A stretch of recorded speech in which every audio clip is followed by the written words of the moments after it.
Um, I'm going to start and welcome you to our, what date is this? August 28th, TRU Community Gathering. We've been doing this week after week now. This is our 20th week in a row.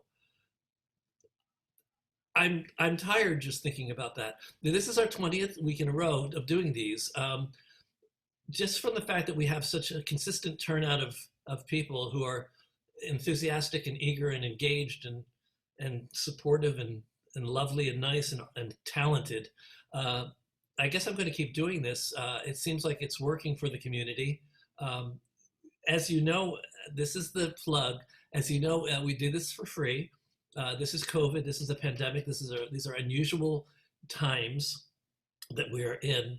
And I know it's affected a lot of people in different ways and to different extremes. So we want to be able to offer this for free as a service to the community. Just know that if you want to make a donation, we would never turn it down. We would be happy to accept any donations. It all keeps us moving. I also want to acknowledge all of you in the community that's with us and all the people that have been joining us week after week. You have been responding amazingly to my requests for support. You have kept us more than afloat. We are in better shape in summer than any other summer I think we've ever experienced in 25 years. So that's because of you, and that's because of your support. So thank you very much. And just Jay is going to type in the donation button if you want to donate to TRU. Any amount is welcome. And also, if you want to become a member of TRU, we are a membership organization, and the memberships are the other thing that keep us going and keep us running. Even in COVID, we have expenses like payroll, like the office that we keep. So your help is really, really, really appreciated.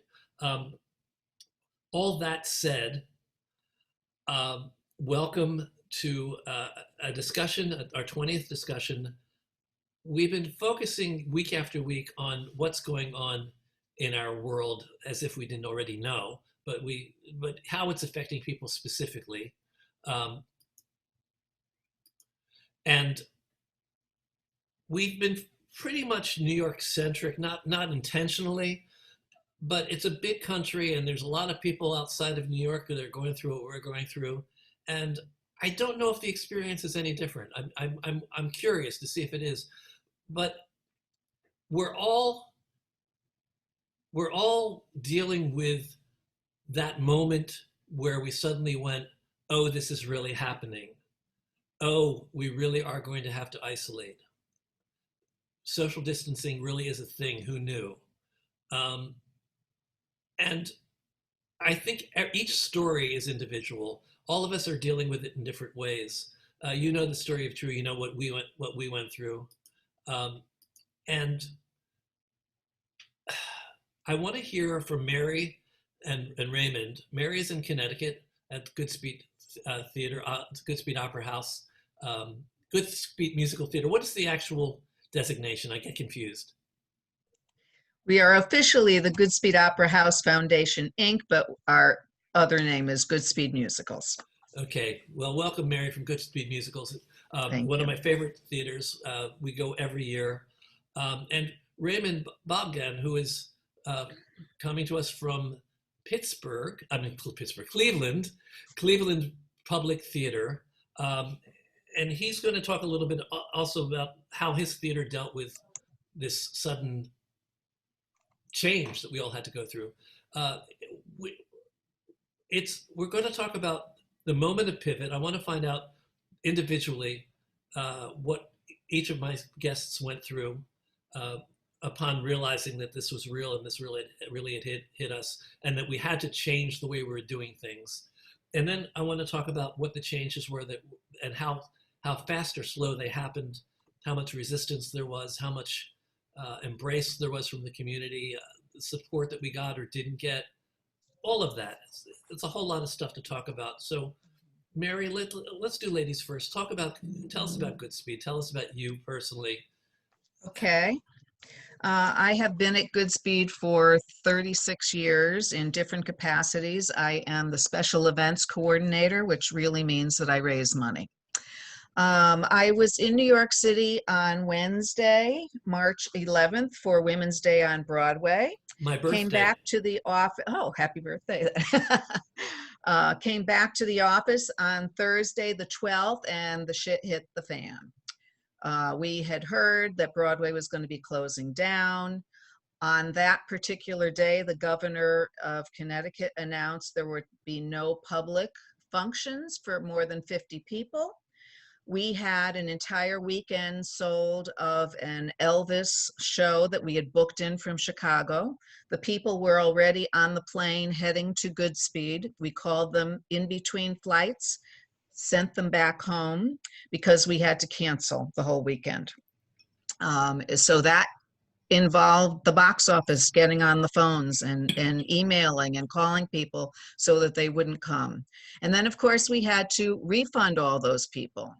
Some people did donate their tickets back from that event, but it was not as part of our subscription.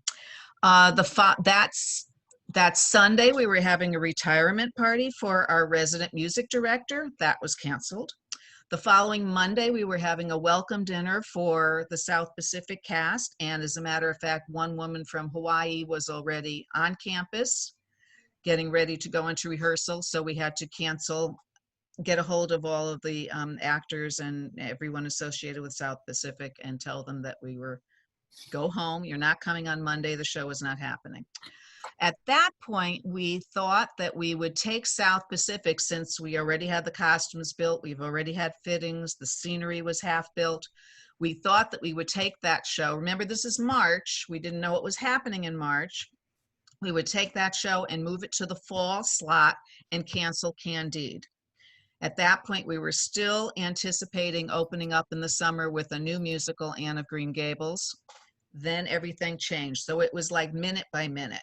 We also had a New York City overnight planned for the end of March. I had to cancel hotel rooms and tickets and transportation. And all of this, of course, involved getting refunds to people, which was hard because our cash flow was not in good shape at that point. You know, when we're kind of the opposite of most of the other regional theaters in Connecticut. They're kind of on a calendar, scholastic calendar, and we're not. We usually open in April and close in December for our regular subscription. We also had to cancel the second stage, the Terrace. We had 3 shows scheduled for that. So it was a lot of reaching out to people about how they wanted to handle their tickets. We did ask for members to donate their tickets back, and we did ask for donations to our Footlight Fund. And while we're losing about $3.5 million for the season, we did raise $750,000 in that respect, which we are very happy about. So now I have a question. Contractually, what were you? How much were you obligated? To what degree were you obligated to the casts and crews of the shows? I can't answer that. Not my department. Okay.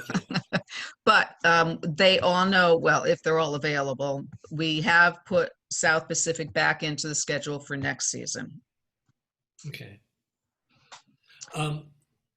Thank you for your honesty about all of that. Well, there's more that I want to ask you, but I want to move to Raymond first. Mm-hmm.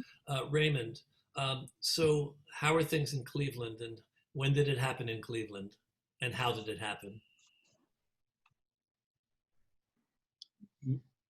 First of all, thank you for inviting me here. And what an amazing group of people. It was really fun and compelling to hear everyone talk about your projects and where you're coming from. So thank you. I just want to say a little bit about what Cleveland Public Theater is, because that will give you a little context for how we responded and what happened for us. We're a mid-sized theater, or small. We're budget 3. So about $2.5 million organization. Not a real, one of the big powerhouses. Just so you know, to most of us in the room, that's a lot of money. So. Yeah. We, But, we, you know, we it's respect what you do. not a regional, it's not one of the Lord theaters. Let's Yeah, just say. We're very interested in new plays. A majority of the plays we produce are world premieres, and a majority of those plays are by Black, Indigenous, and people of color. And that's been the case, really, there's been a focus on that for many years, but that's really been the case for the last 5 years. And also, we've very consistently had equity in relationship to women writers and creators. So the other thing I want to say about Cleveland Public Theater is people use this word community a lot and how we work with the community. And for us, that's a weird dichotomy because we are part and parcel of a neighborhood in Cleveland. And our work cannot be separated from community. So during this time, for example,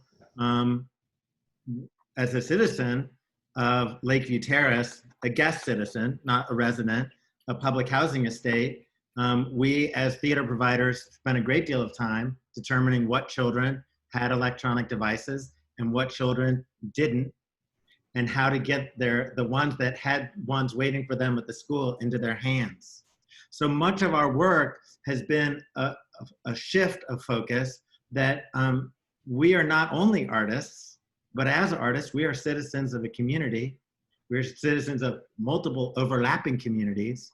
And so sometimes you have to take, kind of step up into new areas that are not part of your art, but you do because it's part of your responsibility, because these are your audiences. These are your artists.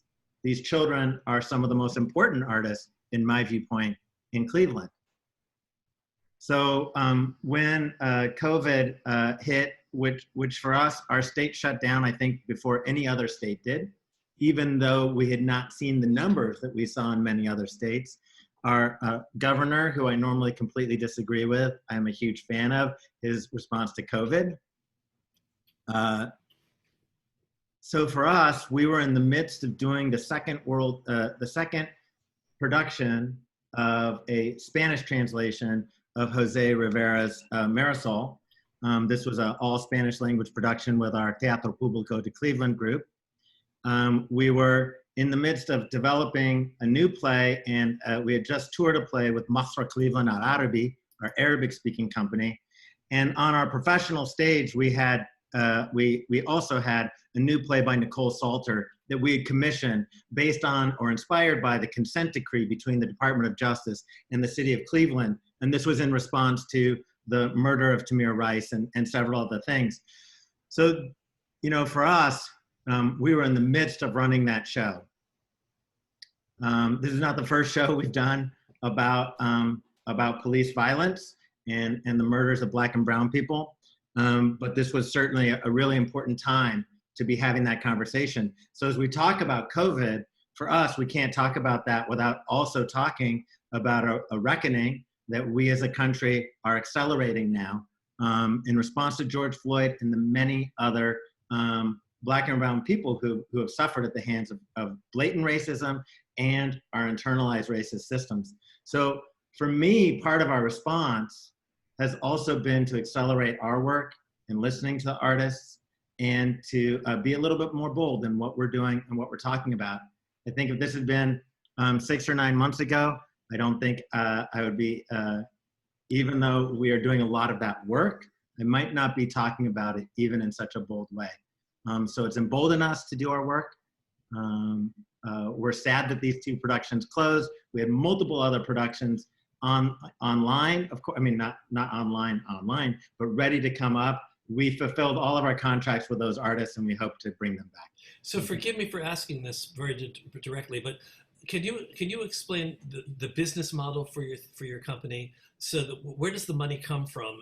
You're not, it sounds like you're not as dependent on ticket sales as Goodspeed is.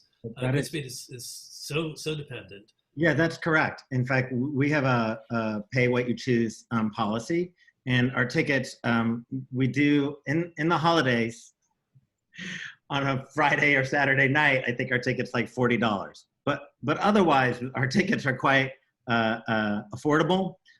We're interested a little bit more in designing the audience. And so for us, it's more important that we have the right people in the room than that we have a full house necessarily. So yes, we're not entirely driven by ticket sales. We are driven by a number of contracts with partners that we have. That makes a significant portion of our budget. Grant dollars makes a significant portion. We're lucky to be in Cuyahoga County that has an art tax based on cigarettes. And also we do a massive fundraiser every year that actually at this fundraiser, we raise almost 20% of our entire operating budget. So we do too. Yeah. Yeah. So that's our business model. So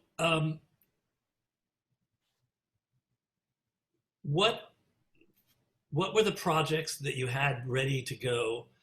What's happening to them, and how is that affecting you? The other thing that I want to actually just jump in and tangentially say, we have a public theater here in New York. How much is your model like our New York public theater? It sounds a little different. It definitely, our founder was definitely very inspired by Joe Papp, but also he was or is, I guess you could say, one of Ellen's babies, Ellen Stewart. Spent some time at La Mama. So I think when you think about, it's the bastard child of Ellen Stewart and Joe Papp. Okay. I wouldn't. Yeah, maybe that, but also I've brought my own perspective. I've been advised throughout my career to, whenever I share my professional resume, to erase all of the community-based projects, amateur projects, and projects I've done with teens, youth, and homeless people from my resume because it makes me look unprofessional, or so I've been advised. That is who we are. We are a professional theater. It's extremely radical in our aesthetics at times, but also we're very interested. And I think after COVID, we're going to see theater change radically. But we at CPT, we're very interested in democratizing the form, that we're more interested in more people being on the stage. We would love to see that before we see audiences increase nationally. I have a question for Mary, sort of off of things that I'm hearing from Raymond. To what extent is Goodspeed supported by your community, and to what extent do you depend on people beyond the community? Well, federal funding is, a small amount. The state is almost nothing at this point. It's really corporate, because we're in the country and we're not in a major city. We don't get that funding that they get in Hartford. So it's really individuals. To the outside eye, Goodspeed is an institution. We all know and revere Goodspeed. So we assume that there is tremendous support. How hard do you have to fight for support before COVID, and how is that changing now? Fundraising goes on regardless of what is happening. I think since COVID, we are in contact with our members, our major donors, anyone that gives us a donation annually of $500 or more. There are 3 of us in the office and we're on the phone with them constantly. So we're always engaging those supporters. The other thing that we have done is we started a whole new set of new programming. Donna Lynn Hilton, who is our producer, started in the home office on Thursday nights talking about what she does and how she's developing new writers for future musicals.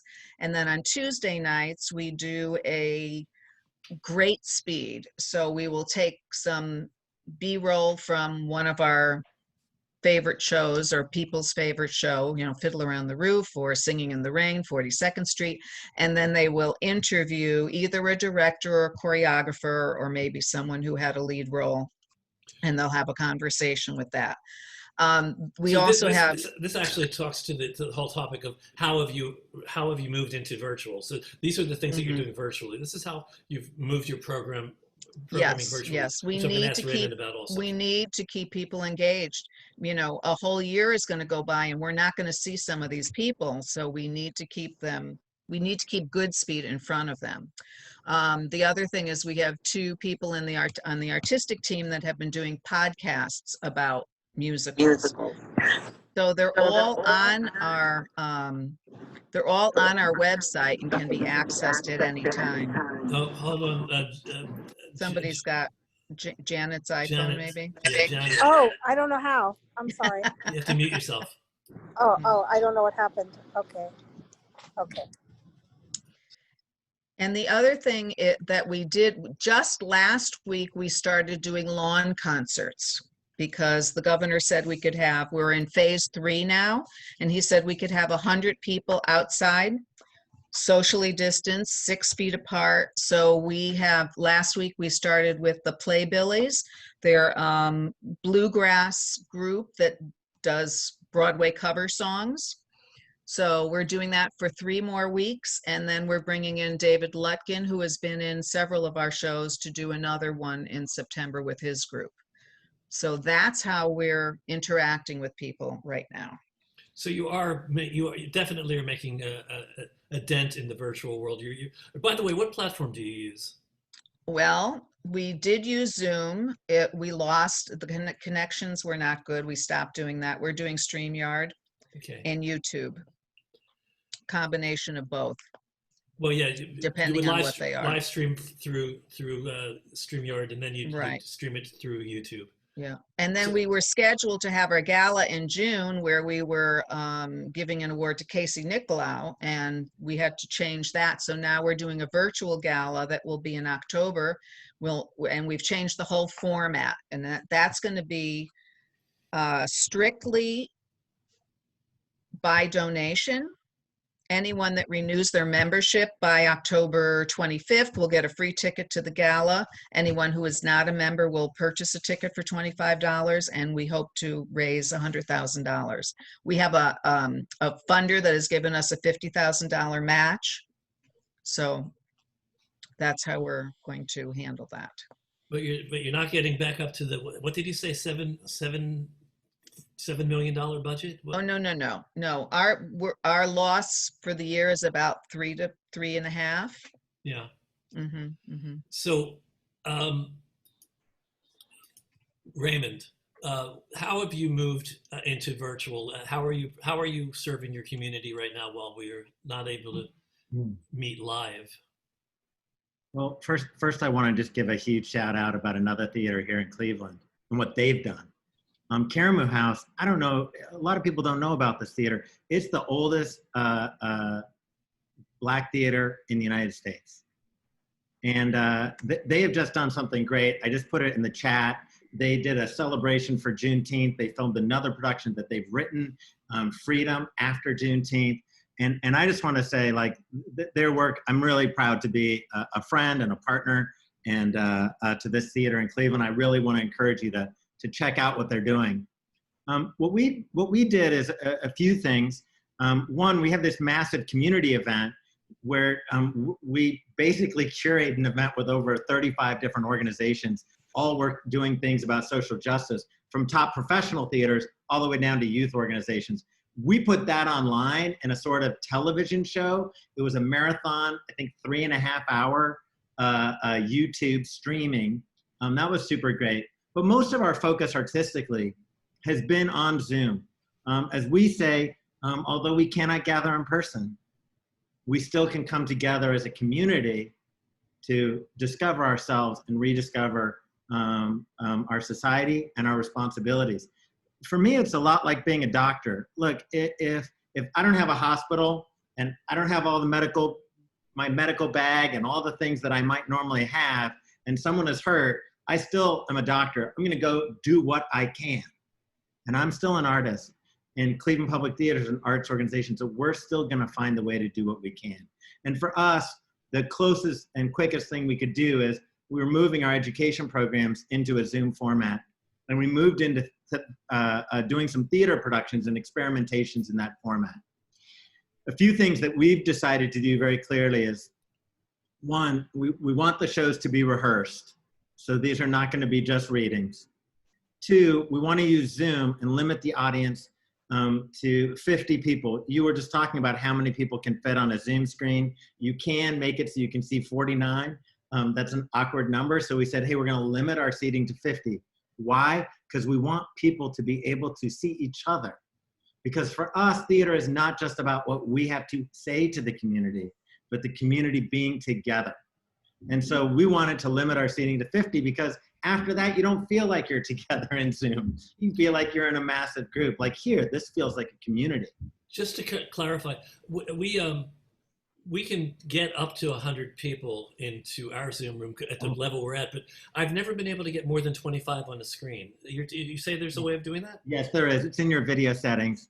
If you click the little video thing, and then you'll see on the bottom, there'll be a little thing that says 49. It's a 6x7 screen. Anyways, so we felt like that would be a good number for people to still feel like they're coming together. So that's another important thing for us. Tonight we have a production, it's the second night of an excerpt from a play. And a lot of artists are taking material they worked on before and finding a way to do it in an authentic way on Zoom. This is an excerpt from a play called Or Does It Explode? I think the short of this would be, this is like for colored girls, but it's a group of men. And it's a really powerful piece talking about racism, talking about trying to make it on low-paid jobs, but also talking about fundamental things like fatherhood and the search for fatherhood. And it's a play that really shows vulnerability and strength, and shows Black men in a light, I think, that is quite rounded as a human being, as we oftentimes don't see them. And they are not portrayed in our theaters and in our television shows, but as sort of types. So it's a beautiful play. I hope you all can see it. I'll put it in the chat here. And I think it's representative of the kinds of things we're doing. The beautiful thing about Zoom is how close you are to those performers and how you feel even when you have a different kind of background, but you feel like I'm in a performer's house. There's such an intimacy and it feels like they're talking to me now. And that's something that I've really learned from this. I think there's so many things that we're learning right now from this time. So I'm actually very grateful that you're bringing a conversation about the systematic racism that we're dealing with into this. Even if it's tangential, it's so crucial. And I've been wanting to do something about it. And this turns out to be one way of reminding us. I think everybody's got the awareness already, but just reminding us that we're going through a Jordan Peele version of Groundhog Day. It just keeps happening again and again and again. And when are we going to learn? And when are we going to finally get out of Groundhog Day and move on? Well, I think theater was formed alongside democracy. And I think it's been our responsibility all along to participate in this discussion in an extremely active way. And I think this is one of the ways. After 9/11, I saw how so many people just stopped going to the theater. And I thought, if people are stopping going to the theater, then we failed. Something failed here. If our democracy is threatened and the solution is to go away from the twin of democracy, what happened there? And I think we need to take a hard look at why are these things happening over and over again? And what is our role?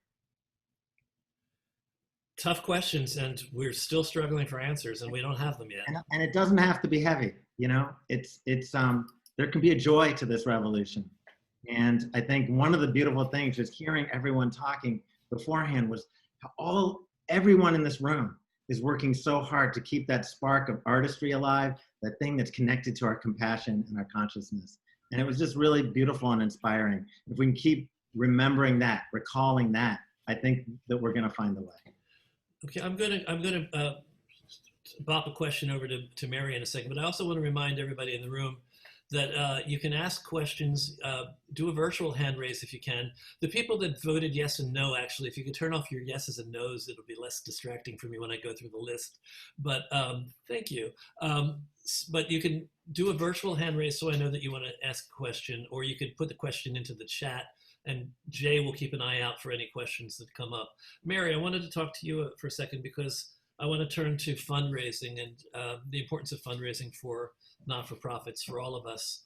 I know that you are moving your June live event into an October virtual event. There's a lot of detail. A lot of people in this room are interested in producing, so that they actually care about the nitty-gritty detail of it all. But let's also talk about what we mentioned before. You and I talked about our auctions, which always bring in a lot of money every year. So what's going on with the auction? Well, funny you should ask that. Just yesterday, we decided to take the silent auction off of the gala for this year. We usually incorporate it with our gala. We do a live auction and a silent auction. For this one, since it was going to be virtual, we were only planning to do the silent auction.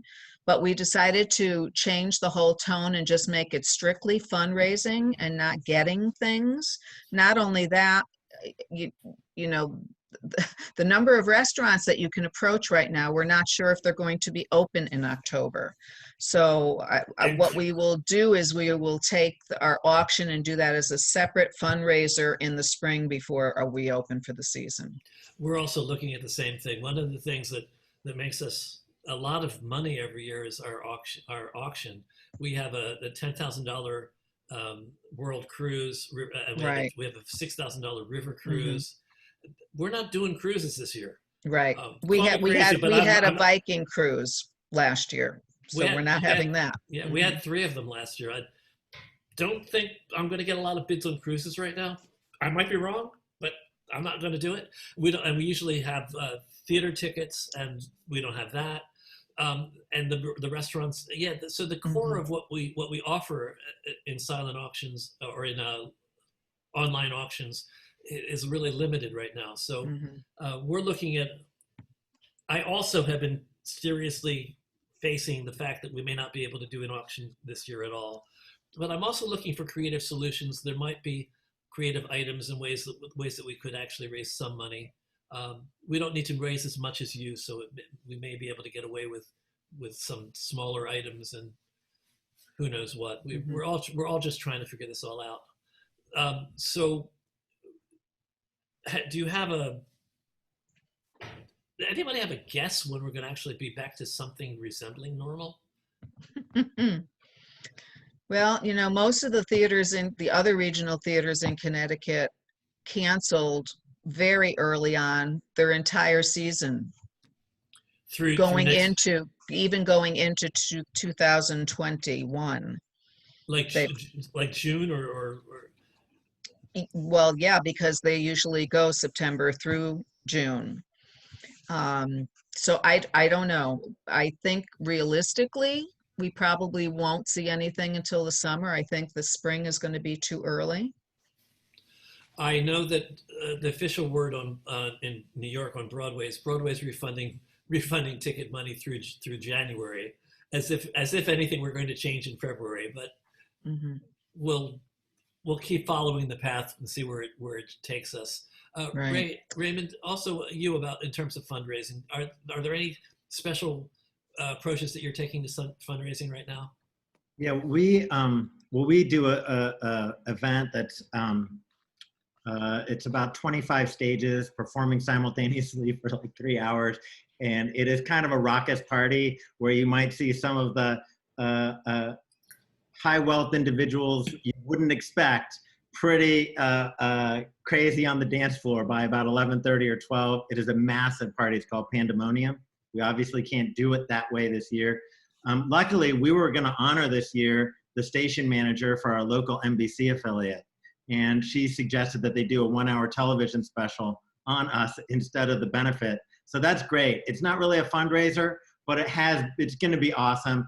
And we're lucky also because so many of our annual sponsors of our benefit came to us and said, we know you're not going to have the benefit, but your work is so important. We're going to give you our donation anyways. We're going to sponsor whatever you're doing. We don't know what it is. So this was like Key Bank, PNC, these are Medical Mutual, these big companies that came in to say, we're going to still support you. So we were so grateful for that. And especially grateful to our Channel 3 local NBC affiliate. You know what I didn't ask you, and we should have started there. Could you tell us when Cleveland Public Theater was founded and what the background story is on it? Yeah, we were founded in 1982 by a lawyer, James Levin. I said he was one of Ellen Stewart's babies, and he came to town and wanted to start doing theater. And at the same time, he started doing classes. for kids in a runaway shelter, which there used to be runaway shelters, and it grew from there. So yeah, that's our background. Our mission has always been about compassion and consciousness, and we've always had this twofold approach of life-changing education programs aside groundbreaking radical theater. Mary, we might as well fill in the background and the founding of Goodspeed, just to complete the picture. Sure. Opened in 1876 by a shipbuilder. Used to bring the wives and the husbands up on the river for business. So he built an opera house. It was almost torn down several times. And in 1963, they raised money to, with someone like Katharine Hepburn was one of the people that went to the governor and said, we cannot tear down this beautiful wooden, 6-story Victorian building on a Connecticut river. We can't tear it down. So they raised money, and it started slowly. They did, shows for 4 or 6 weeks. Well, when there was no air conditioning or heating in the building, and then as Michael Price grew the organization, we went to full time. And we do all kinds of other programs that are not open to the public. We have the Johnny Mercer's Writers Colony that happens. We have the Festival of New Musicals in January with students from the Hart School and the Boston Conservatory. So there's a lot that goes on aside from mounting 6 musicals. And shows that started there are like Annie, Shenandoah, Man of La Mancha. We've sent 21 shows to Broadway. Yeah. Amazing, just amazing. And lots of people got their equity card at Goodspeed. And by the way, everybody, I did notice this, there's a diametric contrast between Goodspeed and Cleveland Public Theater. Very different ends of the spectrum. But I think it's interesting to have a conversation with both of those involved. Just the range of theater possibilities in our culture is so astounding. It's just astounding. So I'd like to encourage people to ask questions, do virtual hand raises, ask a question in the chat. I'm not likely to see it as easily. If you do the virtual hand raise, I'll know your hand is up immediately. RK Green. Let me jump in real quick and you had asked about when are we going to be back to normal? Yes. And I think the answer is never. I think that we're going to see I'm sorry to say this part, but I think we're going to see a significant decrease in attendance at large public events, particularly of people who are age 60 and older. And for many theaters, that is a majority of their audience. So we really are going to see a big change in the field. And I also think that the philanthropic community is really going to lead some significant change around racial equity. So I don't think we're going to be back to normal. In some ways that's going to be bad, but in some ways that's going to be beautiful. But the normal what I'm looking at from our point of view is just being able to have a live theater performance. Do you think we'll have live theater performances? You don't. Well, you can have one right now amongst your extended family if you're all in the same pod. What is theater? And I think that's one of the questions, that we're beginning to ask. So I think there are ways to do theater, but to do it in a traditional proscenium theater house with 100 to 1,000 or more seats, I think that's going to be quite some time. I think the earliest we could be thinking is June, and that's right. If she's right about the vaccine. That is extremely aggressive to think June. Well, there's two. I mean, it's the vaccine is hugely important. It's crucial, but the other thing is herd immunity. Once we will at some point reach a point of herd immunity. Hopefully the vaccine comes before that. Well, that's true. So I have to say that early on during COVID, we selected a group of people from our subscription base and sent them a survey asking how comfortable they would be going to the theater, how comfortable would they be going to Goodspeed. how many months, weeks. And it was interesting. We have an elderly audience, and anyone 65 and over was supposed to be very careful. So we had to take that was our main consideration for not doing a summer show.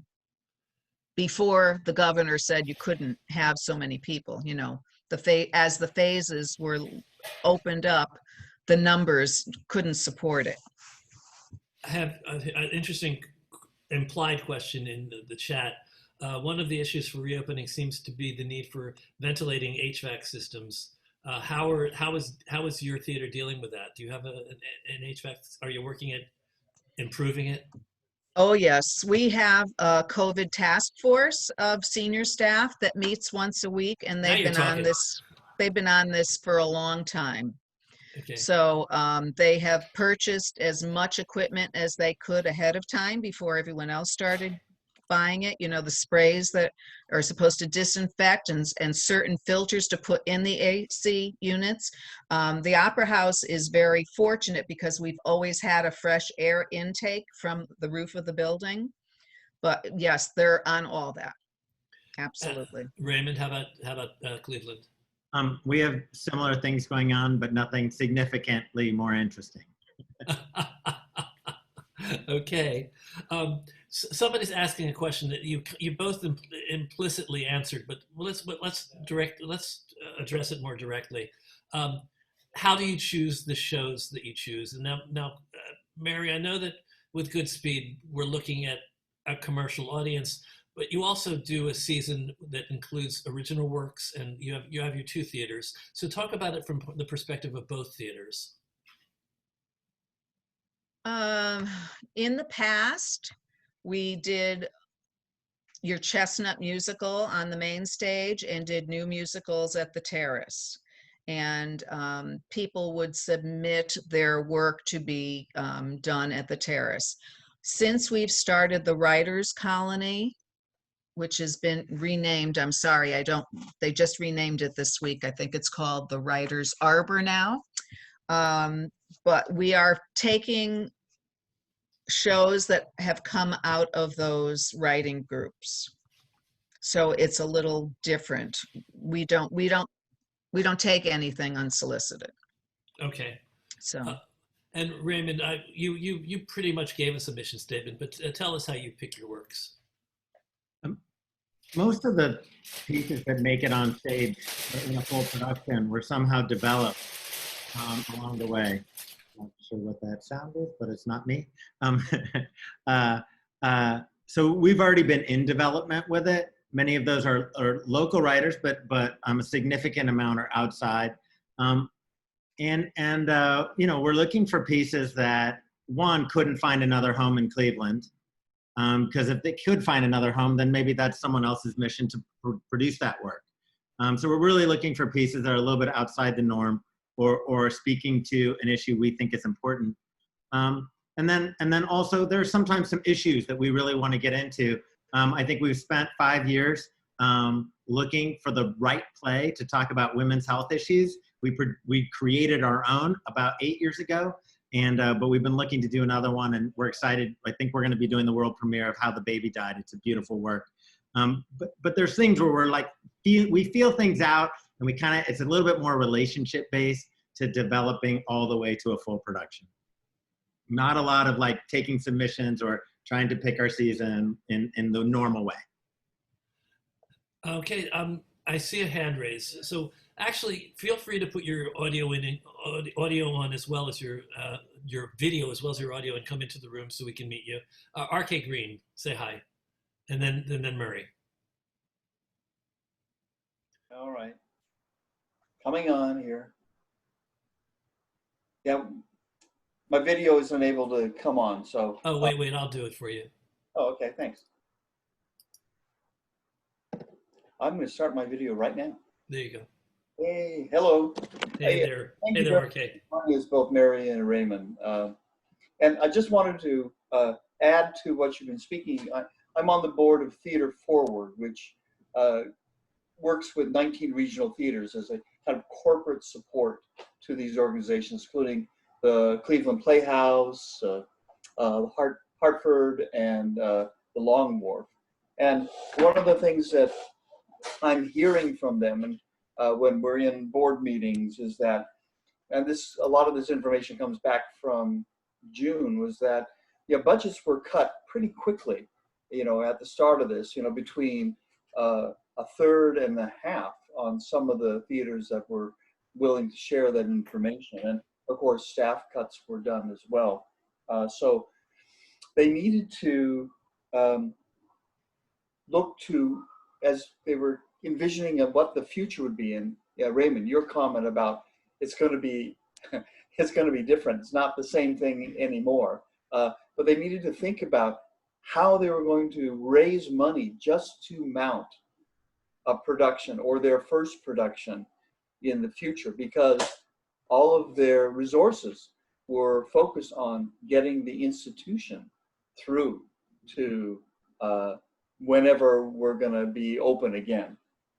And the theaters that had a strong educational program, and I think, Raymond, you talked about that as well, actually were in a better position because of the grants and the activities that they were doing, and being able to transfer that into some sort of online learning was getting many of the theaters through this, terrible dip in activity. And the last couple of things that I just want to mention is that the Old Globe, for instance, is actually going to have a in-person fundraiser in October. They decided they're going to do that.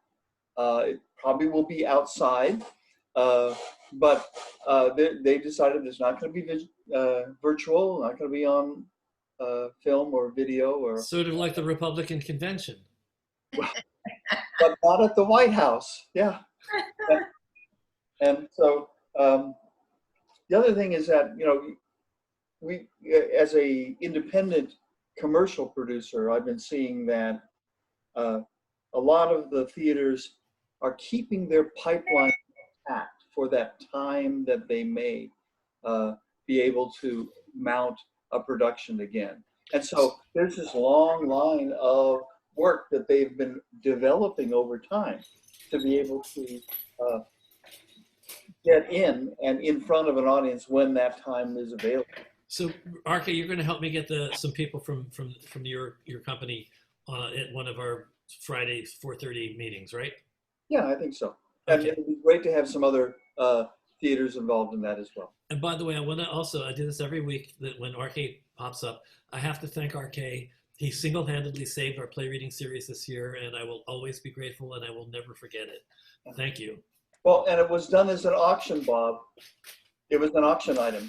Oh, it was an auction item last year. That's right. It was a live auction item at our benefit. Yeah. So Mary, there's an idea for you. You can auction off presentations of works. Somebody supporting the presentation of a work that you couldn't do otherwise.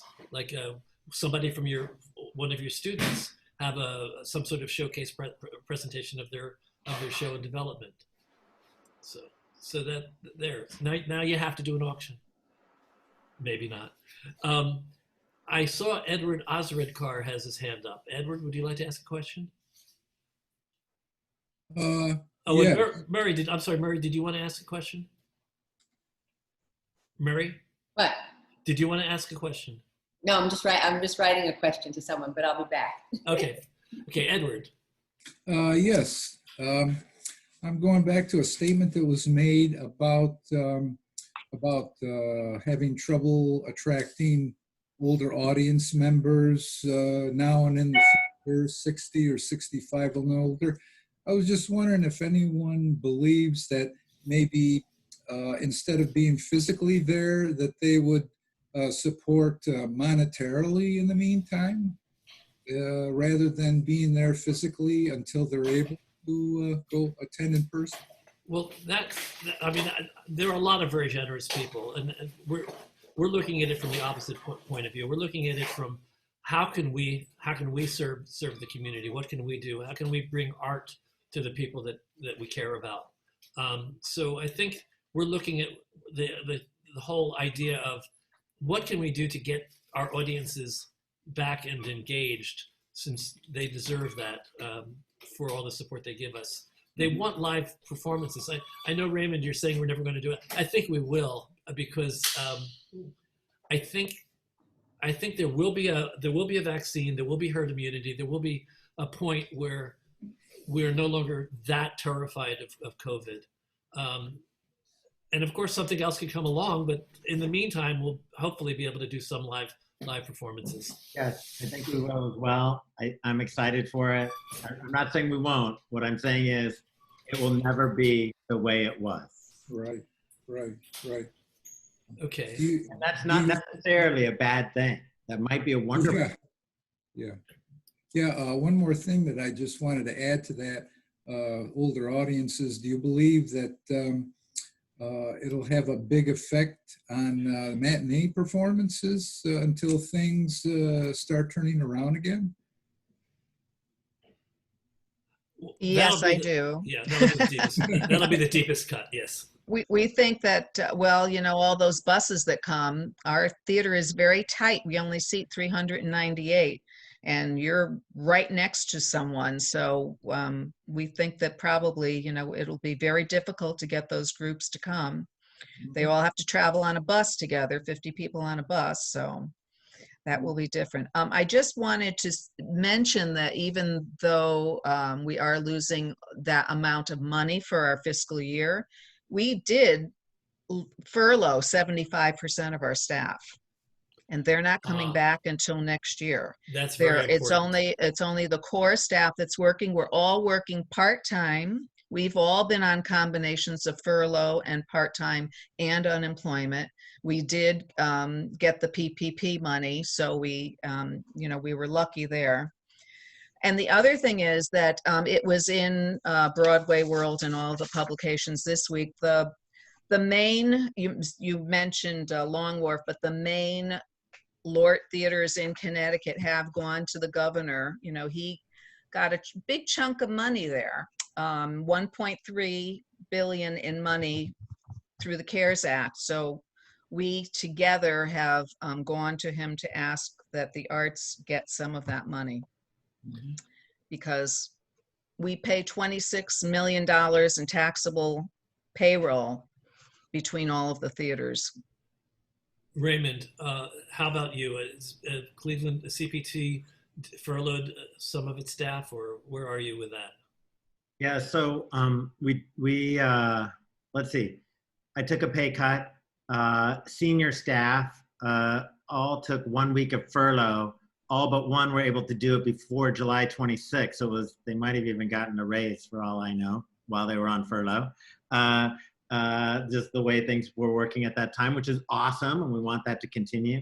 But I had a fortunate circumstance where I had a number of departures coming up at the end of this fiscal year that we had been planning on. You know, because of the nature of who we are, there's a lot of people who will come, develop a lot of skills, and then move on to larger organizations or other positions. So we had already quite a number of departures. So it meant we have yet to have to lay off a single full-time ongoing staff member. We've had to let go some of our part-time staff, and of course our front of house team that is not full-time, we've let them go. But we're a very small staff. We're 5 of us. And I furloughed us as of March 15th until we actually got the payroll. The PPP means Payroll Protection Program. We got our PPP on May 1st. So then I've been putting everybody back on, you know, we're all working our usual hours now and getting our usual pay, except me, because I sometimes take less when I see that we have made less. But I'm the executive director, I can do that, right? So the PPP was extremely helpful. The donations and support we're getting from all of you is extremely helpful. It's just unbelievable to me that we're able to survive and thrive right now. I wasn't expecting this to be at all. In mid-March, I was ready to close TRU. I thought I was never going to be able to survive this, but we have. So thank you, everybody. Murray, you have a hand raise. Yes, thank you. First of all, Raymond, I totally agree with you saying that things are not going to be the same. I came from the magazine industry with dealing with the visitor market, 65% of the theater audience are visitors. Last week, NYC and Company, I don't know if anybody on this had seen this, it was a seminar they put on with statisticians in every area talking about the marketplace as it is. And as of right now, there are no groups on book to come into New York at this moment. And the ones that are going to come in are going to be the middle range and the lower range, not the higher end people who generally would be buying the tickets. So it is what it is, and it has to be made better. A question, the show, both of your theaters, is there anything that you have going on at all that could be shared with all of us? Because we could be seeing it, but we can also get the word out to a lot of other people. Is there, if there's anything, I don't know if there is or not, but anything you have that would be available to the public and we'd be able to donate, would be something that I know, I'm sure most of the people would love to have access to and be aware of. Yes, on our website, goodspeed.org, you can sign up automatically you can just go into Great Speed or in the home office and watch those. Those are free of charge. And our Donate Now button is always front and center. Could have fooled me. Okay. Okay. Any other questions from the room? Guys, you can start putting your videos on and coming in and saying hello, and we'll gather.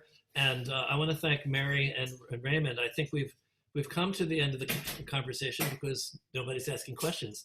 So you get to have dinner now. Thank you very much, Mary, Miko, and thank you, Raymond Bobgan. I appreciate very much your time and your information that you shared today. I don't know what I'm doing next Friday, but I'll do something because I've done it 20 weeks in a row and I'm not going to stop. So let's send me suggestions for topics, and I have a couple ideas as well. And welcome back, everyone.